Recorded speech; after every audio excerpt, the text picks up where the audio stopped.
en nuestros propósitos en Dios. Aleluya. Usted y yo sabemos que el Dios verdadero, el único Dios verdadero, que ya usted sabe cómo se describe desde allá, desde Génesis, que Dios de Abraham, que Dios de Isaac, y etcétera, etcétera. Es un Dios de propósito. ¿Cuántos lo han aprendido en la Biblia? ¿Cuántos lo han leído en la Biblia? Que Dios es un Dios de propósito. Aleluya. Pero también Él nos ha enseñado a nosotros, sus criaturas, sus hijos, que Dios ha establecido, ha hecho un pacto con cada uno de nosotros los seres humanos. Y eso me dice a mí que Dios ha puesto propósito en cada uno de nosotros para conducirnos, para crecer, para desarrollarnos. La vida tiene un porqué y un para qué. Todas las cosas tienen una dirección correcta aquí en la tierra. Tanto que para funcionar materialmente nosotros tenemos que conocer cuál es esa materia, cuál es el propósito, para qué estamos aquí en la tierra. Pero también como hijos de Dios, como evangélicos, como cristianos, como miembros de la iglesia de Dios, nosotros tenemos que conocer nuestro propósito. Y es amén, aleluya. Pertenecemos a la iglesia cristiana. Cuando yo todavía estaba sentado ahí, estaba preguntándome y yo le decía, Señor, en mi mente, Padre, Dios, toda esa enseñanza maravillosa que nos compartió nuestro hermano Gamaliel fue a la hora de la escuela dominical. Que el llamamiento, que el sacrificio aquel tremendo, ¿verdad? Del Hijo, y todas las promesas, la obediencia. Y qué bonito aprender cómo aprende la lección los hermanos, cómo nos edifica, cómo aprendemos las historias, nos volvemos bíblicos. Gloria a Dios. Con conocimiento y nos edifica. Pero al final yo me pregunté, Señor, ya aprendí la tipología, ya aprendí todo el proceso, ya aprendimos la fe de Abraham, que es hombre más obediente, pero de ahí me quedé yo. Y ahora yo, ¿cómo tengo que ser? Y ahora yo, ¿cómo tengo que cumplir? Bueno, la tipología enseñaba a Cristo y ahí se acabó, pero ¿cuál es la enseñanza espiritual para mí? Hoy, a través de esa enseñanza, ahí me quedó el Señor hablándome. Y yo dije, Dios, a través de su Espíritu Santo, va a revelar a cada hijo, a cada hija de Él, qué es lo que el Espíritu Santo quiso enseñarle y cuál es la lección espiritual para su vida, en la vida diaria. Amén. Aleluya. Eso me preguntó el Señor. Y yo se lo pregunto al Señor. Y al aprender todas estas verdades, ¿qué es lo que tú quieres de mí? ¿Qué es lo que tú cómo quieres que yo viva?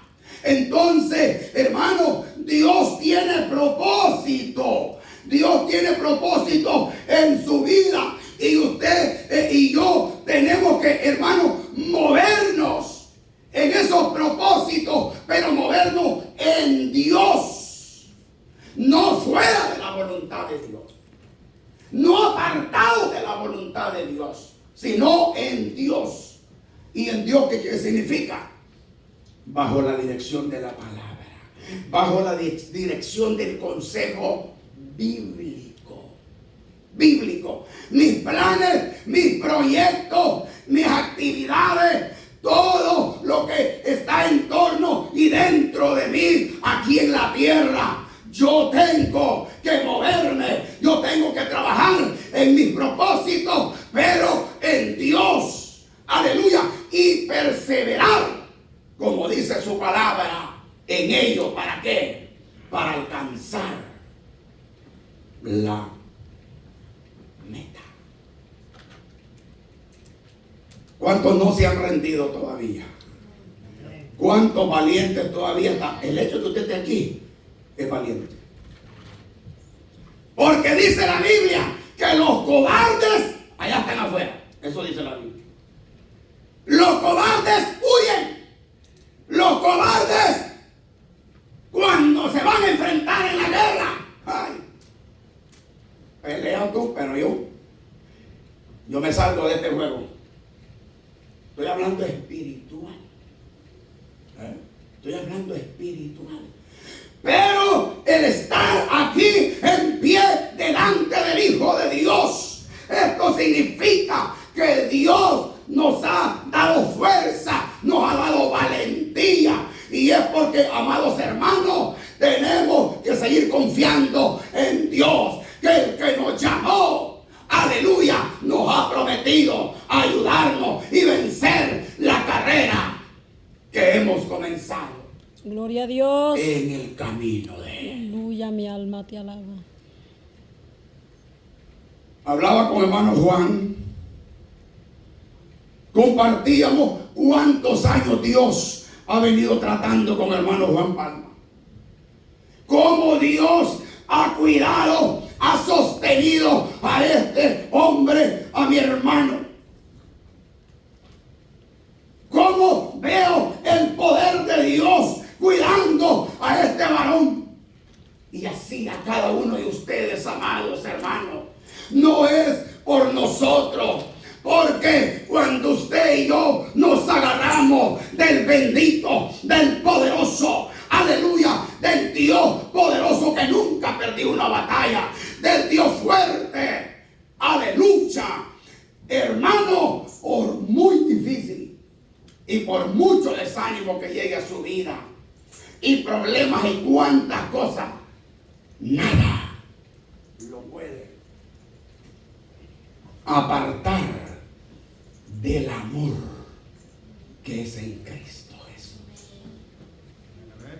Enfermedad, como dijo Pablo, y agréguele toda la lista que dice el hermano Pablo allá en la carta, para no hacerle muy largo. Ahí, queridos hermanos, es importante que usted y yo entendamos que en este caminar necesitamos perseverar en el propósito en Dios, para no terminar en otro lado, sino derecho en el blanco que es Cristo, no viendo a diestra ni a siniestra, sino a Jesús, el consumador de nuestra fe. Aleluya. ¿Algún problema lo ha querido ustedes desestabilizar espiritualmente? ¿Alguna vez le ha llegado desaliento espiritual para no orar, para no ayunar, para no leer la Biblia, para no cantar, para no venir a las reuniones de la iglesia, de la comunión con los hermanos? Hermanos queridos, van a venir muchas cosas, mucho desaliento, pero usted fue llamado con propósito. Y usted tiene que mantenerse viendo al invisible. Aunque el diablo diga no, aunque la carne diga no, aunque el desánimo diga no. Porque no están las cosas como yo quiero. No tengo lo que yo quiero. No logro lo que yo deseaba. Esto no es por conveniencia. Esto no es por, ¿verdad? Si estamos bien, no. En esta vida, con o sin, nosotros tenemos que perseverar en el propósito de Dios. Iglesia, pase lo que pase. Todos sabemos que no hay carrera sin fatiga, ni obra noble sin obstáculos, ni hombre bueno sin enemigos. Y es necesario para llegar a un fin determinado, luchar, perseverando para ser vencedores. Es importante que haya una virtud en nosotros que haga posible conseguir, obtener y lograr el propósito de Dios en nuestra vida, sea cual fuese. Es a través de la perseverancia. Perseverancia, ¿qué dice ya en el Nuevo Testamento? El que persevera hasta el fin, este será salvo. alcanza, ¿verdad? Ese es el que logra la corona, el premio. Cuando usted está en esa batalla espiritual o en esa o otro tipo de batalla en su vida material, crisis y cualquier índole, enfermedades que no se me quita y que no se me quita, Padre. Este dolor, este aguijón, no me pasa la prueba. Dice, la prueba produce, decían los hermanos en la enseñanza, paciencia. Hay una ilustración que es bien breve y se la quiero dejar a usted, se la voy a regalar si no la saben. Y es esta, conocida como la gota de agua que agujerea la roca. ¿Saben qué hace esa gota de agua que agujerea la piedra? Gota por gota que cae en esa piedra hace agujero. Oye esa ilustración. Tanto tiempo y no la había escuchado en tantos años. Así pasará con cada uno de nosotros. Si somos perseverantes en nuestros propósitos, vamos a vencer, vamos a triunfar, porque la perseverancia es la que lleva al éxito. ¿Cuántos alaban al Señor? Es importante, queridos y amados hermanos, el mundo está lleno de dificultades a las que hay que vencer. Este mundo está lleno de obstáculos. Preguntémosle a Jesús, al que nos salvó y nos perdonó de nuestros pecados. ¿Tuvo Jesús problemas, obstáculos cuando Él estuvo caminando en la tierra y nos trajo el Evangelio y llamó a muchos de nuestros hermanos en aquel tiempo? Fue menospreciado, vituperado. Sí, todos los evangelios y otros escritos nos hablan de la triste y dura vida que vivió nuestro Señor Jesucristo. Pero ¿qué dice la palabra? Jesucristo vino con el propósito de parte del Padre de salvar al pecador. Aleluya. Y dice la Escritura que lo logró, porque llegó hasta la cruz y fue crucificado y derramó su sangre y hizo posible la salvación de cada uno de ustedes y de mí. ¿Qué es eso? Perseveró hasta cumplir el propósito que el Padre le había encomendado. ¿Cuántas hemos logrado nosotros en el caminar diario, en el camino del Señor? No solo en lo espiritual, sino también en esas metas materiales que usted se esto se ha proyectado, cuánto usted no ha logrado. Acuérdese cuando usted comenzó, aleluya, cuando estaba joven y comenzó a trabajar, a desarrollarse. ¿Quién era usted? ¿Quién era? Un jovencito, una jovencita, una señorita o una madre tierna. Ahora es una madre madura, abuela. ¿Quién era usted cuando comenzó a trabajar? Comenzamos como un leipo y ahora don fulano, doña fulana. Otros, el empresario, el ingeniero, el administrador, y las carreras y los títulos. ¿Qué es eso? Usted ha logrado muchas de los propósitos. Preguntémonos espiritualmente, ¿qué hemos logrado en este caminar en el Evangelio? ¿Qué he aprendido aquí hoy? ¿Qué aprendió hace 10 años cuando estaba en otra iglesia? Usted sirviendo, ministrando, enseñando, predicando. El día del día que aceptó a Cristo. Hagamos una revisión de nuestra vida. Porque Dios quiere, aleluya, que nosotros, aleluya, refresquemos y entendamos su voluntad, entendamos su propósito, porque Dios todavía no ha terminado de tratar conmigo y con usted. Por eso dice el Señor, perseverando en nuestros propósitos en Dios.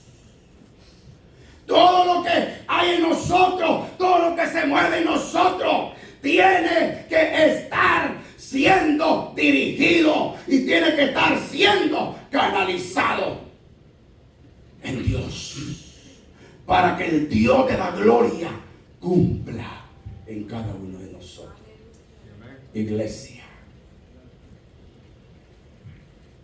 mire qué importante entender la perseverancia en Dios para ir logrando los propósitos.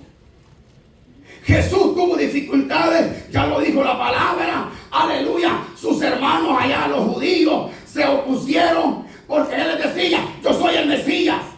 Y ellos le decían, no seas falso, Jesús, no seas mentiroso, falso profeta. No, nosotros estamos esperando al Mesías. No, en mí se ha cumplido esta palabra que leen allí los sacerdotes en la sinagoga.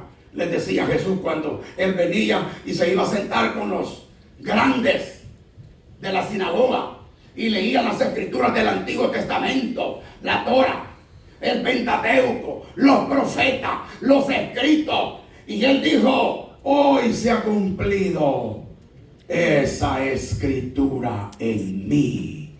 Y eso es lo que al diablo no le gustaba.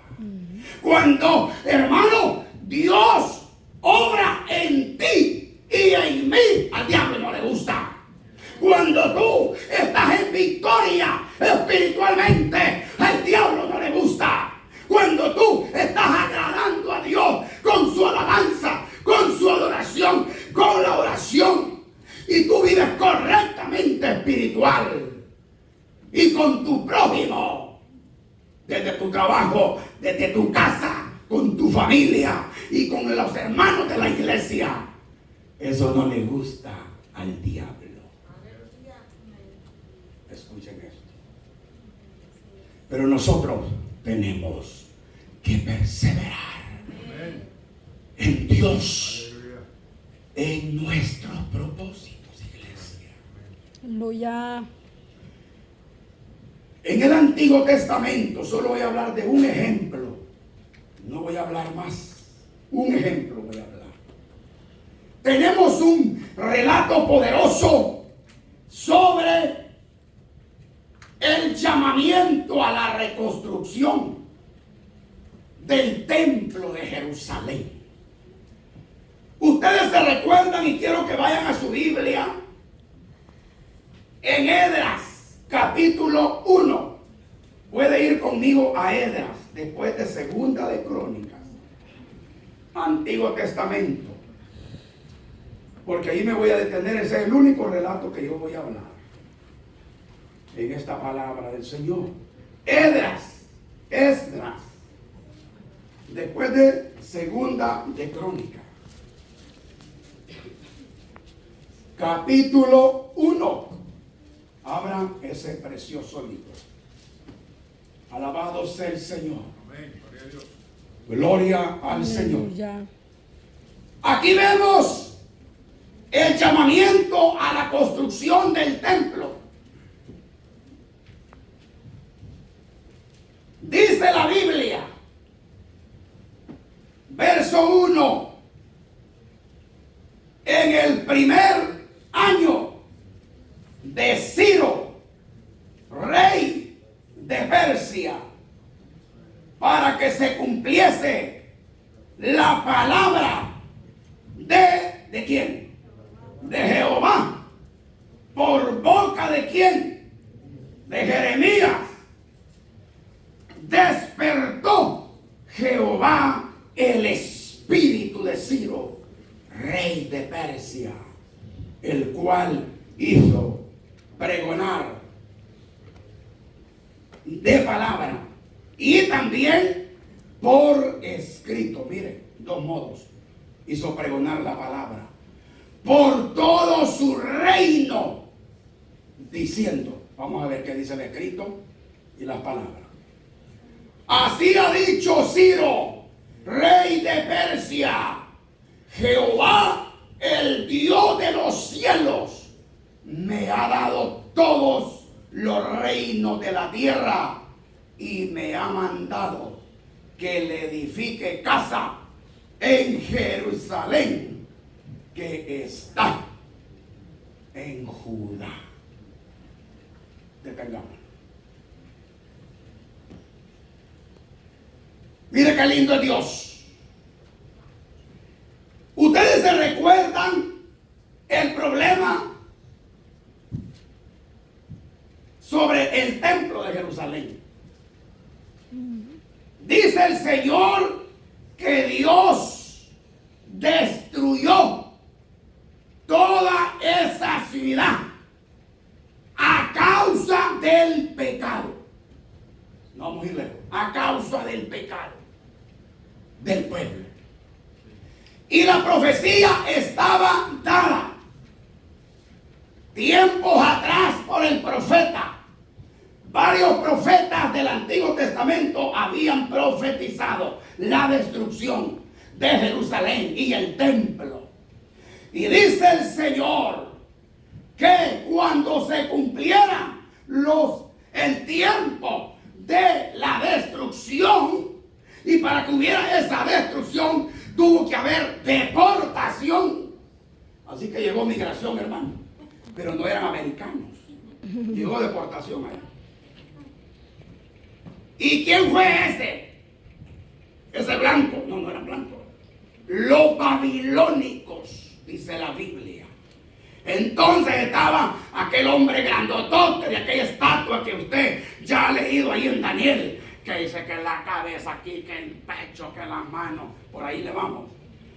Ese rey fue el que Dios permitió que llegara y saqueara y se llevó al pueblo de Dios, porque mucha idolatría, mucho pecado, mucha entretención allá en Israel, mucho bueno, como digo el gabacho, ¿verdad? Mucho bueno la tierra, ¿eh?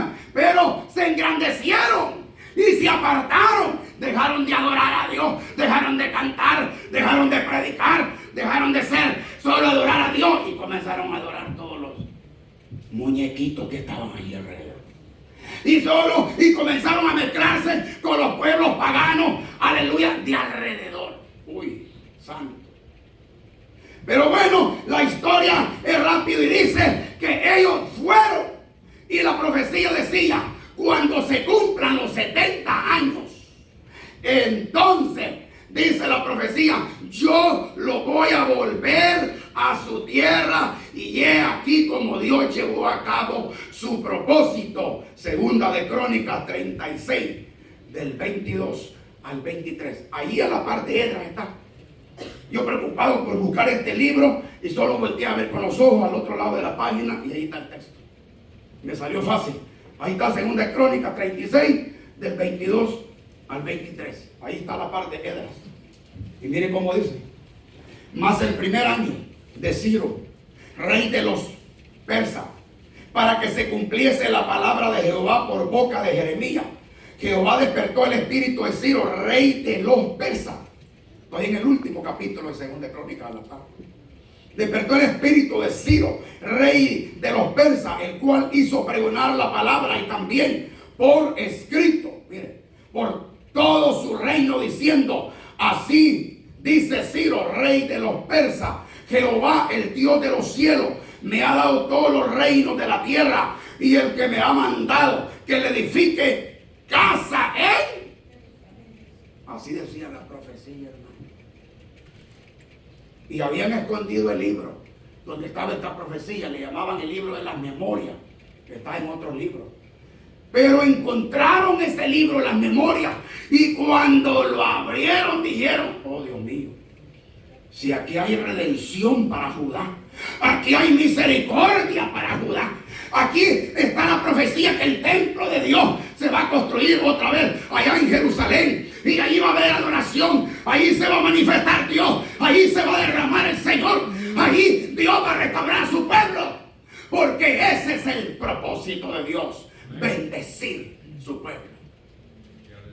Mira, hermano, cuando no hay adoración, cuando no está la adoración verdadera, no está la alabanza verdadera, cuando no hay humillación, cuando no hay ese quebrantamiento, hermano, esta tierra está desierta, este corazón de nosotros está desierto, solamente está afligido por tanto problema, tanto trabajo, tanta enfermedad, tanta angustia. Esta vida, como dice la Escritura, esto es afán y afán y afán, y al final terminamos en afán y desaparecemos. Pero qué lindo cuando Dios, hermano, restaura ese templo, restaura esa puerta del templo de Él. Oh, gloria, hermano. Ahí está Jehová, ahí desciende Dios, allá hay sacerdotes, allá hay sumos sacerdotes, allá hay levitas, allá hay cantores, allá hay músicos, allá hay adoración, allá hay presencia de Dios. Aleluya. ¿Entiende la palabra? ¿Qué pasó en usted cuando usted un día entró a una de estas reuniones y la gloria de Dios estaba allí, descendiendo, derramándose? ¿Quiénes estaban ministrando? Hombres igual a usted, mujeres igual a usted, pero estaban conectados con el Dios de la gloria. Tenían el poder del Espíritu Santo. Dios estaba moviendo en ellos a través del canto o a través de la oración, y el Espíritu Santo llegó a su vida. Bendito Dios. ¿Cómo llegó Dios a su vida? Es a través de su presencia. Cuando Él se manifiesta, Él habla, Él llega, Él restaura, Él edifica, y su vida de ahí para allá es diferente. Alaban a Dios.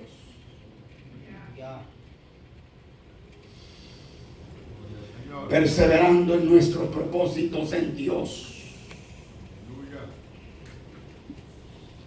La Biblia me dice, 70 años después, Israel, los judíos, volvieron a su tierra. Qué triste pasar viviendo 70 años sin la presencia de Dios que antes habían tenido, donde todos los días, día y noche, allí había un altar encendido y ahí estaba la gloria de Dios. Aleluya.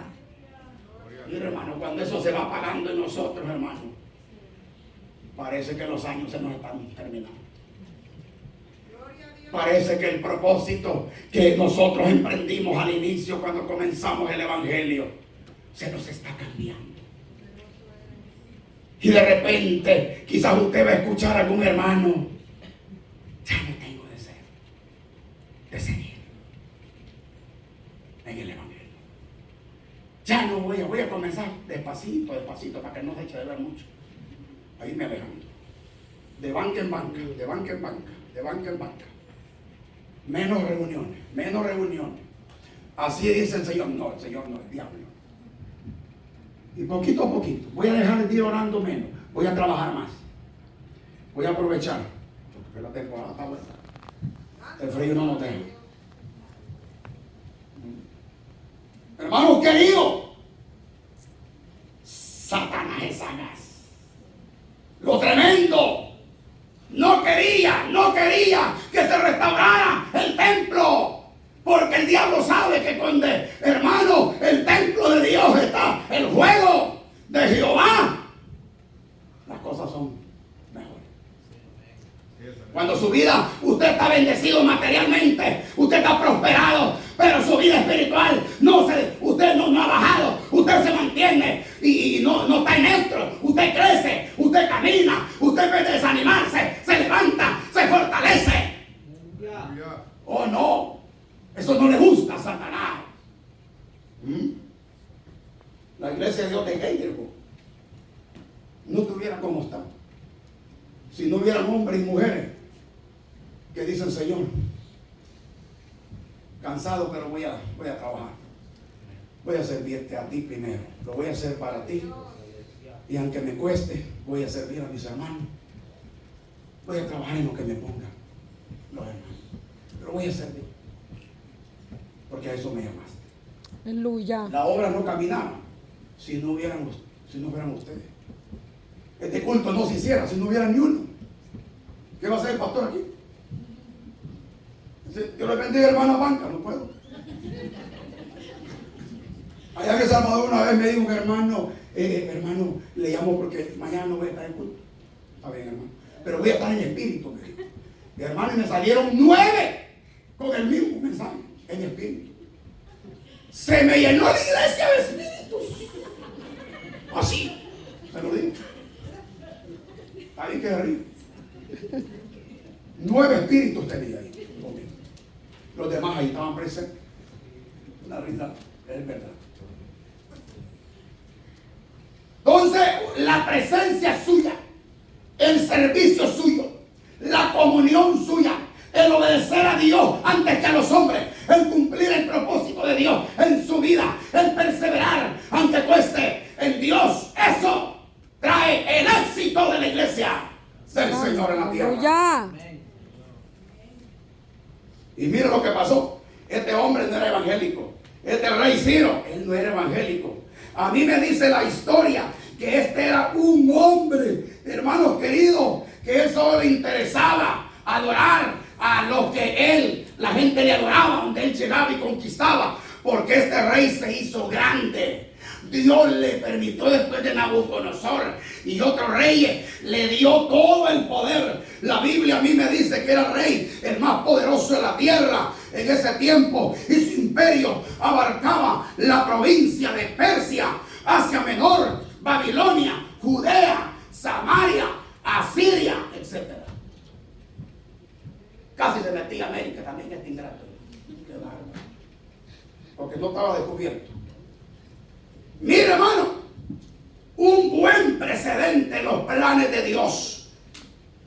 Dios usó a Daniel, siendo el primer ministro del imperio. Sin duda, también influyó en